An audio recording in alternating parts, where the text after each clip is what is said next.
Բարի երեկո հարգելի հետևորդներ, եթերում ես եմ եւ խոսելու ենք քաղաքականությունից։ Այսօրվա հյուրս ընդդիմադիր քաղաքական գործիչ իրավապաշտպան Կարապետ Պողոսյանը։ Պարոն Պողոսյան, շնորհակալ եմ, որ մեզ հյուրընկալեցիք։ Բարև ձեզ, եմ շնորհակալ։ Ինչպե՞ս եք։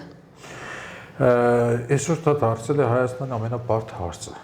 Ամենայն անկեղծությամբ մեր մեջ դաստիարակությամբ մնացել է, որ անպայման մեկս մյուսից որբիսությունը պետք է հարցնենք, բայց նաև գիտենք երևի թե պատասխանը։ Այս պայմաններում իրականում շատ դժվար է լավ լինել կամ ամենավատը, որ շատ քիչ բան հասկանաս, որ լավ լինես։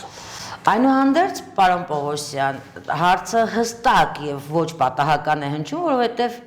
երեք Գյումրիում Ֆրանսիայից հյուրեր ունեիք։ Եվ իզարմանս շատերի, ինչպես նաև շատ ընդդիմադիր կայքեր ներկայացրեցին, բավականին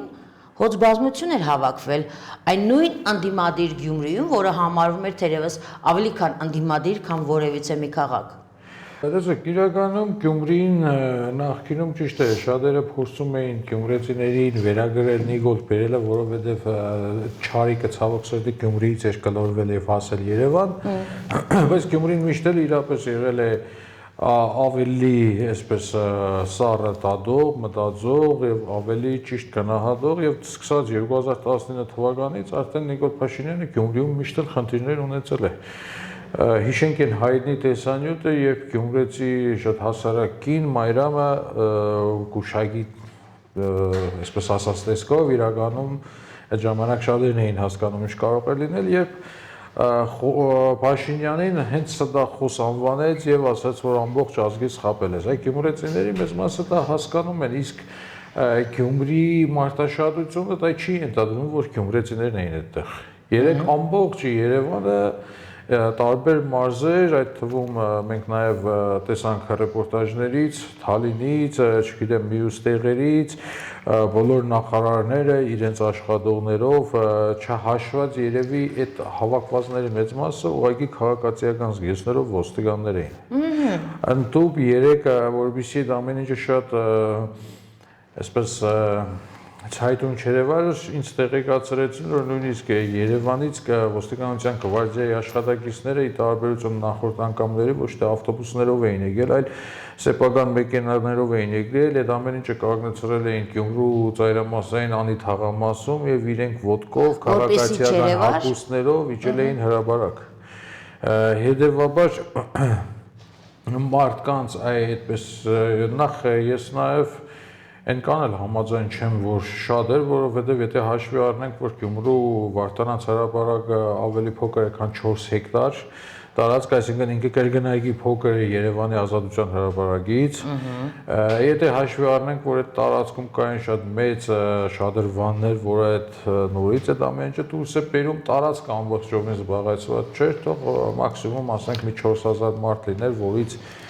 հաստատ մի 3000 այսպես տարբեր պաշտոնյաներ, ոստիկաններ եւ այլն,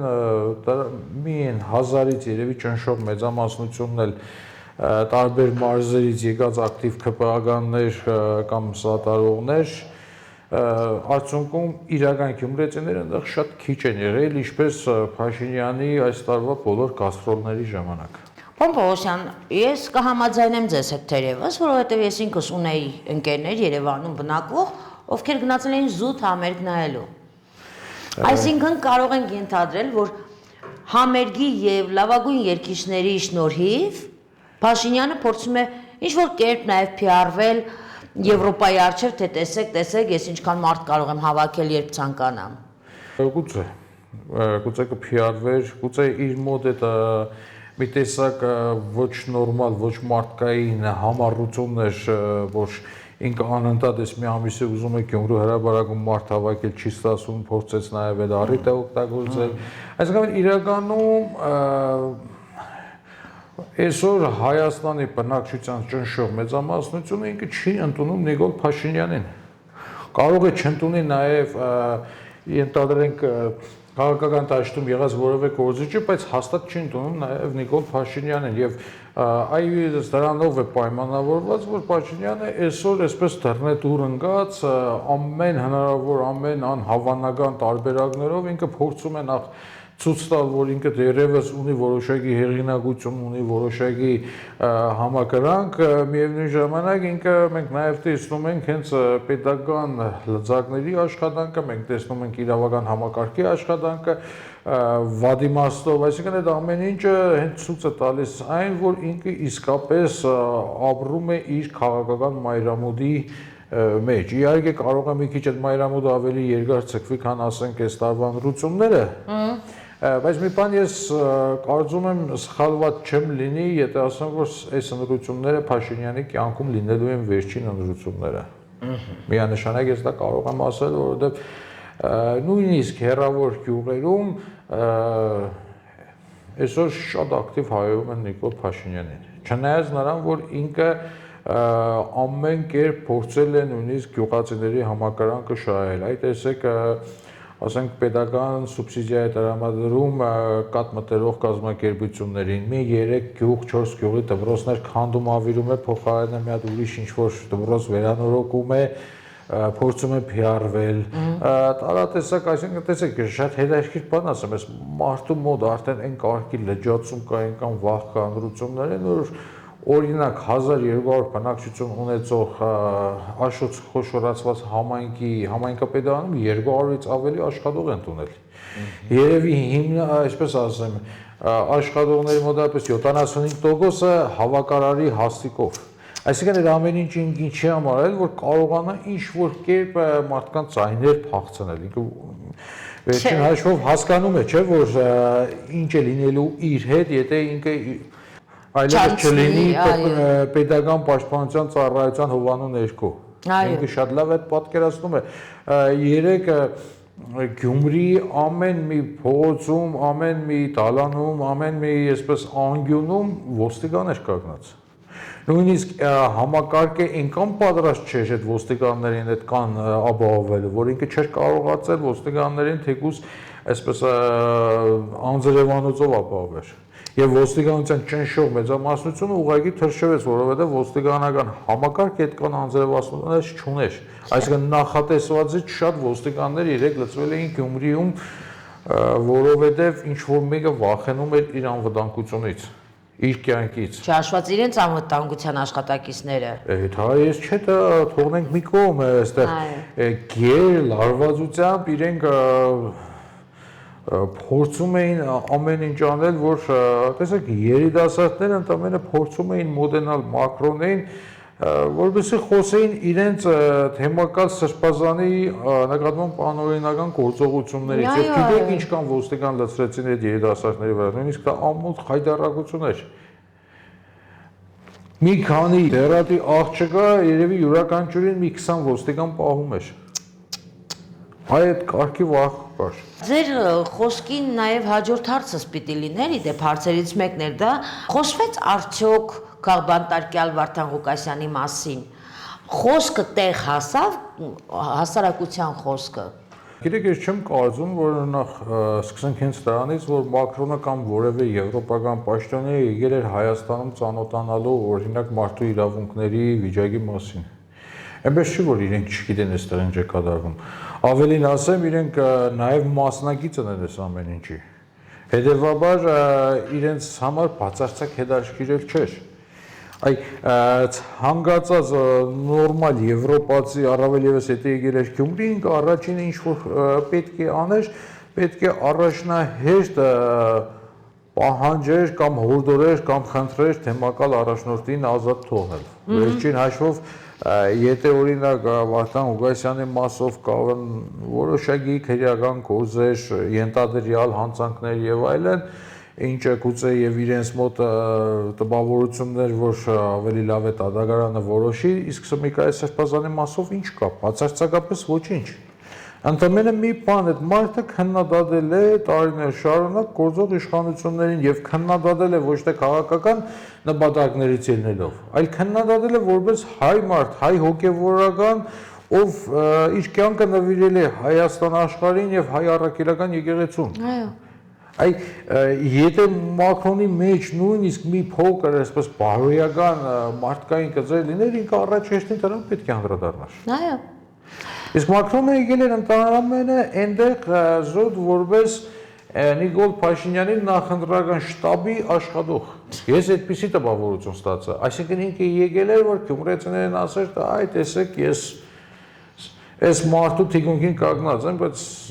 մենք նաև հասկանում ենք, օրինակ Մակրոնը նույնիսկ պետության մեջ ինչպիսի հեղինակություն ունի եւ իշքան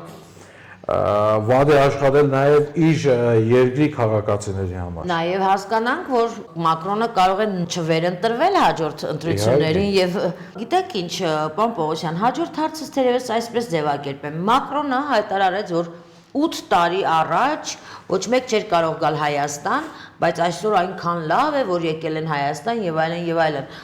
Ուզում հասկանամ Մակրոնի մոտ հիշողության կորուստ էր, Մակրոնը տեղեկացված չէր, թե պարզապես հաճոյանում էր ներկայիս իշխանությանը նման բան ասելը, որովհետև մենք շատ լավ գիտենք, որ այստեղ են եկել Ֆրանսուଆ Օլդանը, այստեղ է եկել Նիկոլա Սարկոզին, Ժակ Շիրակը եւ այլ բարձր պաշտոնյաներ։ Տեսեք, իմ կարծիքով Մակրոնը ինքը նույն Ֆրանսիայի Նիկոլն է։ Նույն մի փոքր այլ փաթեթավորմամբ։ Որովհետև եթե մենք օրինակ խոսում ենք հայ-ֆրանսիական հարաբերություններին, այո, մենք հիշենք 90-ականներից սկսած ինչպիսի հարաբերություններ են եղել մշտապես Հայաստանի ղեկավարների եւ ֆրանսիացի ղեկավարների միջեւ։ Մենք չմոռանանք, որ նույն ԵԱԿ Մինսկի համանախագահության համանախագահող երկրներից մեկը մշտապես եղել է Ֆրանսիան եւ Ֆրանսիան մշտապես գործել է ի նպաստ արտարության եւ գործել է ի նպաստ Արցախի ժողովրդի արտարության, ի նպաստ Հայաստանի։ Ես ձեր ետերի ճիշտ ասած որոշել եմ այդ մասին խոսել մի փոքր այլ ֆորմատով, բայց սիրով կօգտագործեմ ձեր ետերը։ Գյումրիում գործում է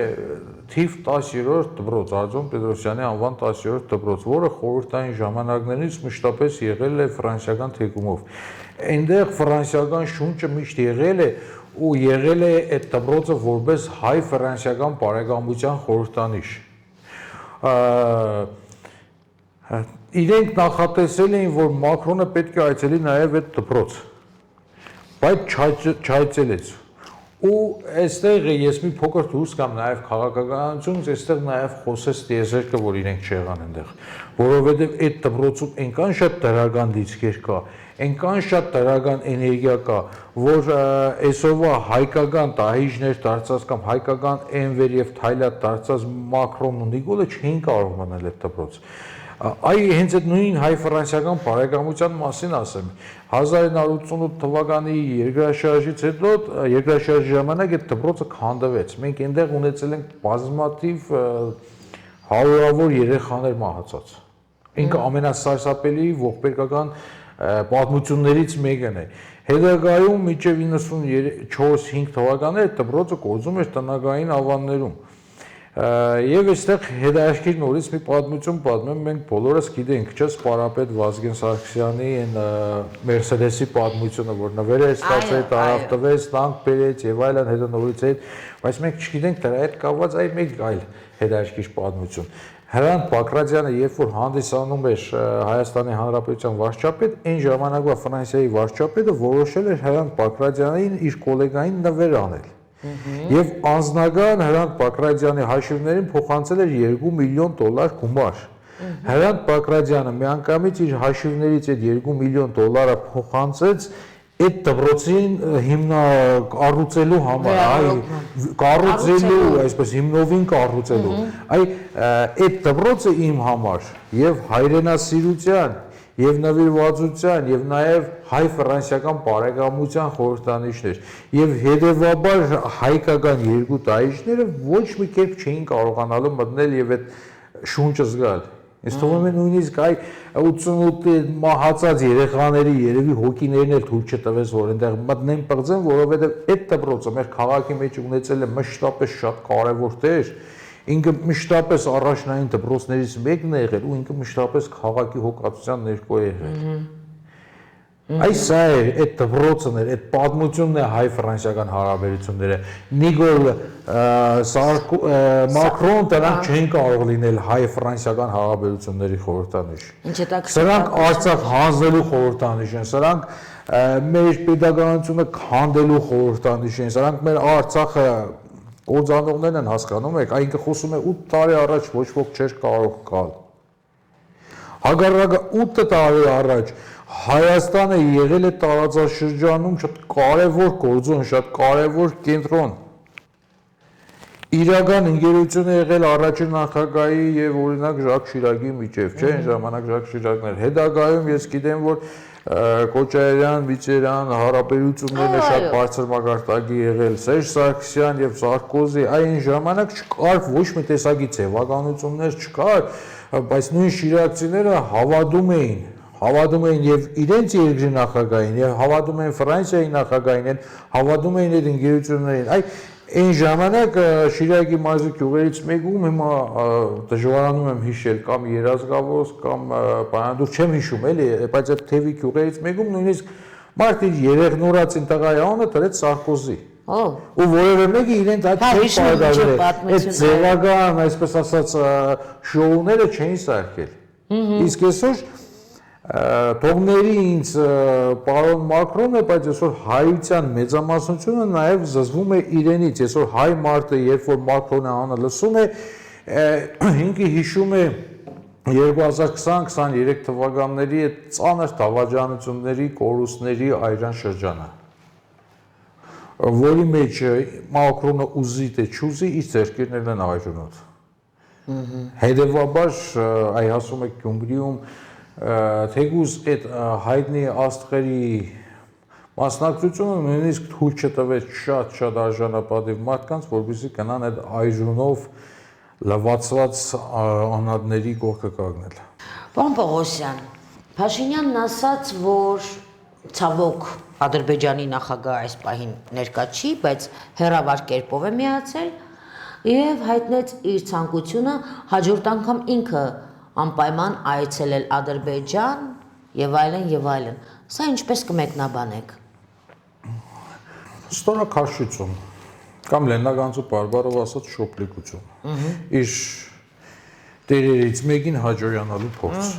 Ես երկար չեմ ուզում սա մեկնաբանել, որովհետեւ սրա տակ որևէ քաղաքականություն չկա։ Ահա։ Եվ առհասարակ վերջի 8 տարում Հայաստանը որպես այդպեսին չկա քաղաքականություն, ես բազմից եմ ասել։ Հայաստանը 2018 թվականի ապրիլ ամսին նվաճվել է փափուկ ուժով, գրավվել է օտար երկրյա նվաճողների կողմից, մասնավորապես թուրքական աշխարհի կողմից, այստեղ նշանակվել է կառավարիչ, որը բացարձակապես կապ չունի հայության հետ։ Եվ այդ կառավարիչը սպասարկում է թուրքական, ադրբեջանական շահեր։ Որևէ այլ հակառակը ընդող հանգամանք մենք մինչև այսօր չենք տեսել։ Վերջի 8 տարվա մեջ մենք չենք ունեցել կառավարության որևէ որոշում, որը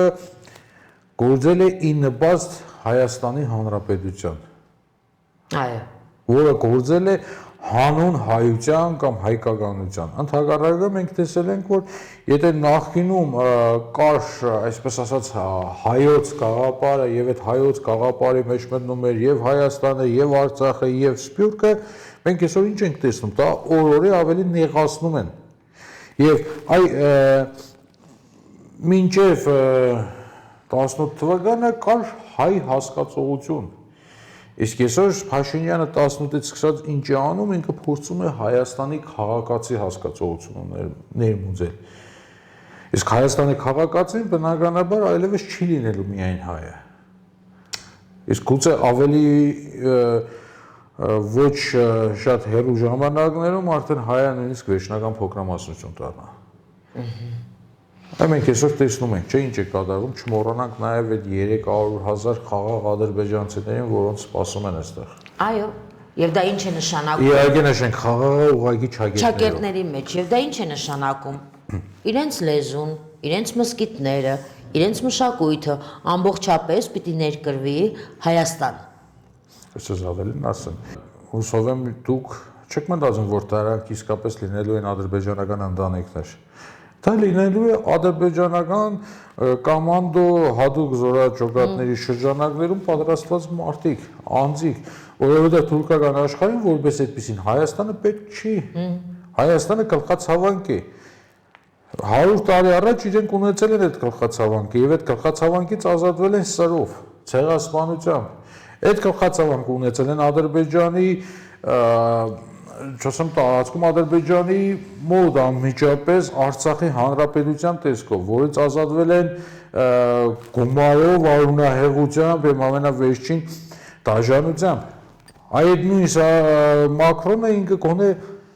մի հատ այդ էլ պիտի խոսեր, թող գնալ մի հատ արցախցիներին տեսներ, թող փորձեր տեսնել Արցախի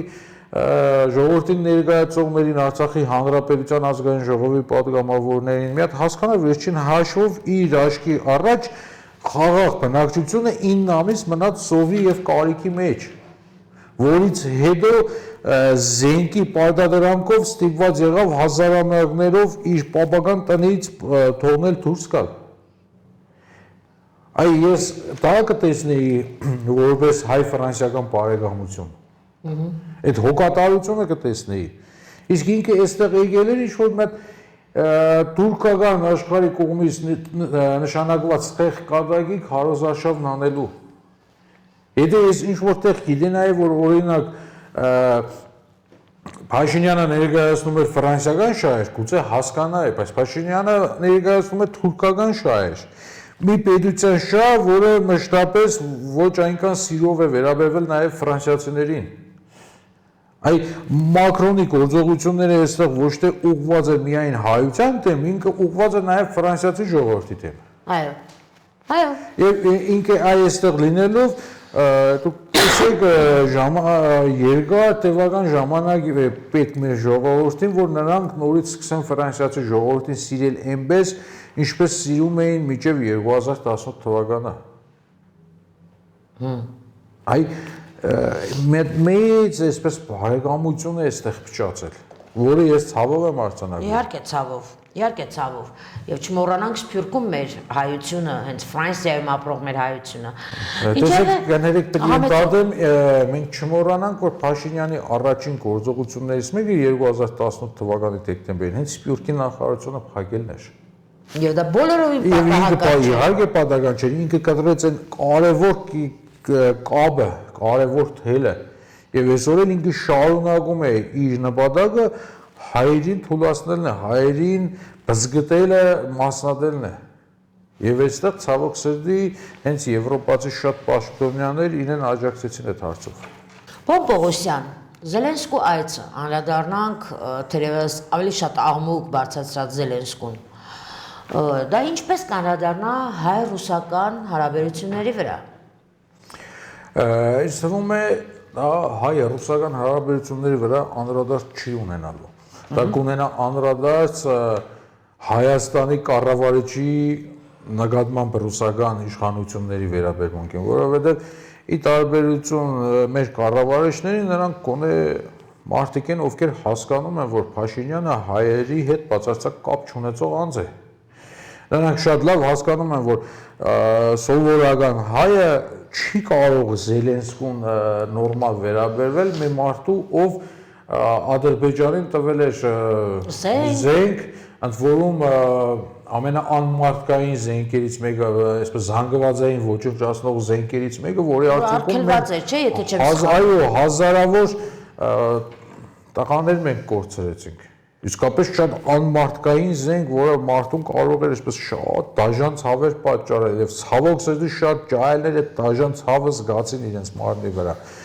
Զելենսկին, որը հենց առաջին էր, չէ, Ադրբեջանի շնորհավորում հայրենական պատերազմում հաղթանակ տանելու մեջ։ Զելենսկին ընդհանրապես է սուրբ հողի վրա մի ոտք չտներ։ Դա նույնն է, որ ասենք մենք հրավիրենք այստեղ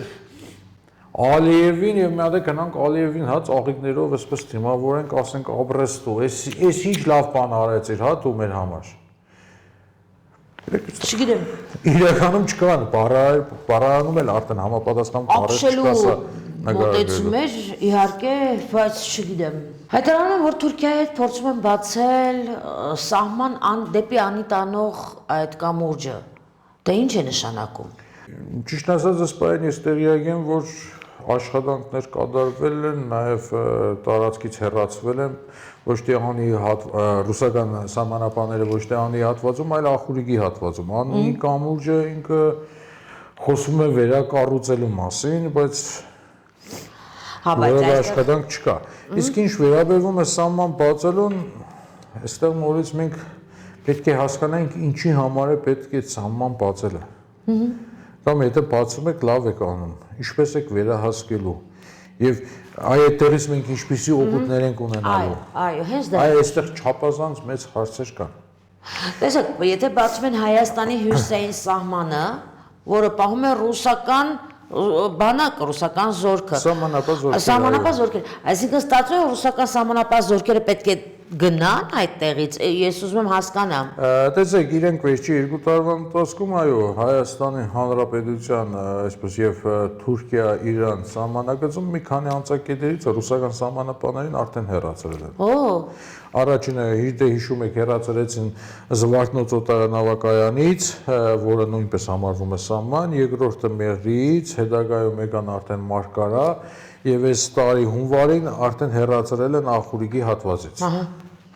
Շատ լավ է։ Իրականում շատ լավ է, շատ կուզենայի, որ մեր զորքերը հենց մեր սահմանապահները պահեն, բայց արդյոք մենք այսօր ունենք այդ հնարավորությունը, արդյոք մենք ունենք այդ պատրաստի կադրերը, այստեղ մենք շատ խնդիրներ կան, շատ հարցեր կան, որը իմ մոտ իսկապես ազգային անվտանգության տեսանկյունից մեծ, այսպես ասած, մտահոգություններ է առաջացնում։ 2018 թվականից Նիկոլ Փաշինյանի եւ իր այդ թիմի Հայաստան մտնելը առաջի հերթին նշանավորվեց Հայաստանում էլեկտրոնային եղանակով թմրանյութերի լայն տարածմանը։ Այսինքն արդյոք օրինակ հիմա այդ սահմանները այնպես կվերահսկվեն, որ այնտեղից մեզ բարիք կգա եւ ոչ թե ավելի մեծ չարիքներ։ Իրականում այո, դեմ չեմ, որ իմ սահմանը վերահսկի իմ զինվորը։ Բայց նաև պետք է հասկանանք, արդյոք մենք դա կարող ենք անել։ Իսկ տվյալ դեպքում այս պարագայում, երբ Հայաստանում իշխանության գլուխ կանգնած է ոչ թե հայ մարդ, որը առաջնորդվում է հայության շահերով, այլ Փաշինյանի նման մեկը,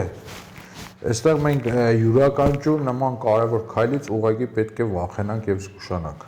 Այո, անհասկանալի է լինում, եթե դեռ չսկսված, պաշտոնապես չսկսված, քարոզարշավի ժամանակ այդ ուրախ ավտոբուսը էլ սահման, էլ գյուղ, էլ քաղաք չթողեց գնաց։ Ամսի 8-ին մեկնարկվում է պաշտոնապես ուրեմն քարոզարշավը։ Ըստ ձեզ ինչ ակնկալի քաղաքացին, արդեն սրտիկները արված են, քասրաբլիթները բաժանված են, Հայաստանի քարտեզով, չգիտեմ, ով է իրավունք տվել, որ կախազարդ պատրաստեն կամ եւ այլն, դա բաժանված է, հիմա ինչ են անելու այդ ուրախ ավտոբուսի մարդիկ։ Ուրախ ավտոբուսի մարդիկ առաջի հերթին ճնշելու են, առաջի հերթին արհեստական քրեական գործեր են սարքելու շատ ընդդիմադիրների նկատմամբ, դա միանշանակ։ Իրենք ոչ մի տիպի հավասար հնարավորություններ չեն ստեղծելու իրենց հակառակորդներին։ Եվ այս ընթացքում նրանցից կարելի է սպասել ամենավատ բաները։ Ուղղակի, տեսեք, ես եւ իմ նման շատերը, նաեւ մեր թիմը, մենք մշտապես այս վերջի ամիսներին թեմի ենք արտադրվում ընտրություններով իշխանություն փոխելու գաղափարին եւ ես հիմա էլ եմ պնդում, որ դա ամենաճիշտն է, բայց ուզում եմ ձեր ետերից ուղղակի հորդորել նաև մեր քաղաքացիներին, որ ոչ մի դեպքում չգնան այսօրվա իշխանականների սադրանքներին, իշխանականների, այսպես ասած, կդերին եւ ամենակարևորը գնան ընտրության, թեկուզ գնան Փաշինյանին միայն դեմ քվեարկելու։ Ուզում եմ որևէ մեկին ընտրել իրենց գործը, թող ընտրեն, ես բացարձակապես խնդիր չունեմ, բայց գոնե դեմ քվեարկեն։ Հասկանալով մեկ բան, որ եթե Փաշինյանը կարողացավ իրեն անհրաժեշտ ձայների քանակը ապահովել, սա կլինի առաջհերթ մեր եկեղեցու կործանման վերջին փուլը, այո, կլինի նաև մեր այլևս արդագաղթի ճանապարհը բռնելու միջոցը, մեր նկատի ունեմ հայ ժողովրդին, ես ինքս չեմ արդագաղթում։ Ես էլ երբեք։ Սա այն դեպքն է, որ կարող եմ ասել երբեք։ Այո։ Տեսեք, պարոն Պողոսյան, 19 քաղաքական ուժեր հայտեր ներկայացրեցին եւ արդեն հայտնի են, ով որ թվի տակ է մասնակցելու։ Ինչ եք կարծում, այդ 19-ից արդյոք ձայների մսխում չի լինի։ Իհարկե կլինի։ Եվ այդ միասնությունը ինչքան անհրաժեշտ էր մեզ այս պահին, որը այդպես էլ չտեսանք։ Գիտեք, ես գերադասել եմ այս ընթացքում հանրությունները չքննադատել, որովհետեւ չխանգարեմ որևէ մեկին։ Դրա համար չեմ ուզում առանձին որևէ մեկին անդրադառնալ, զուտ սոլիդարությունից ելնելով միանշանակ լավ կլիներ, ճիշտ կլիներ, որպեսզի մենք առաջնորդվեինք դեռևս անցած տարվանից իմպիչմենտի գործընթացով եւ հիմա ընտրությունների մասնակցեինք առանց Փաշինյան Նիկոլի։ Իսկ եթե հիմա մասնակցում ենք այս խաղի կանոններով, ապա առաջնահերթ մենք պետք է պատրաստ լինենք ցանկացած տեսակի սրիկայություն տեսնելու եւ որևէ ուժը 19, չասեմ 18-ից գոնե կամ 19-ից գոնե 17-ը պետք է մաքսիմում ամեն ինչ անեն, որ այս ընտրություններից չշահի Նիկոլ Փաշինյանը։ Նույնիսկ եթե այդ ուժերը շատերը, որոնք հասկանում են, որ չեն ապահովելու անցողիկ շեմը, շատ լավ կլինի մինչև քվեաթերթիկների տպելը իրենք դուրս գան, որովհետև իրենց կողմից ձայների փոշիացումը տակ նույն նիկոլությունը կլինի հայ ժողովրդի նկատմամբ։ Իսկ մենք, սիրելի ժողովուրդ, պետք է պատրաստ լինենք կրկին ու կրկին պայքարելու։ Հիմա այո, թողանրություններն անցնի, դրանից հետո կարծում եմ, որ խիստ կարիք կլինի նորից փողոց դուրս գալու եւ այս անգամ կոնե ավելի վճռական եւ ավելի վերջնական դուրս գանք փողոցը հարցը վերջացնենք։ Ոշոր հաշվով մեր երջանիկ ապրելու իմ սերնդագիծի, ձեր սերնդագիծի երջանիկ ապրելու ժամանակն անցավ, մենք այլևս դա չենք կարողանալու։ Գոնե մի անգամ նորմալ պայքարենք, որ մեր երեխեքը կարողանան երջանիկ ապրել։ Այ սա է մնացել մեզ։ Թույլ տվեք ոչինչ չավելացնեմ ձեր ասածին։ Թույլ տվեք տա Աստված, առաջ Աստված, եւ իսկապես պիտի հաջողենք գոնե այս անգամ։ Ձեզ հետ ես կհանդիպենք հաջորդ շաբաթ։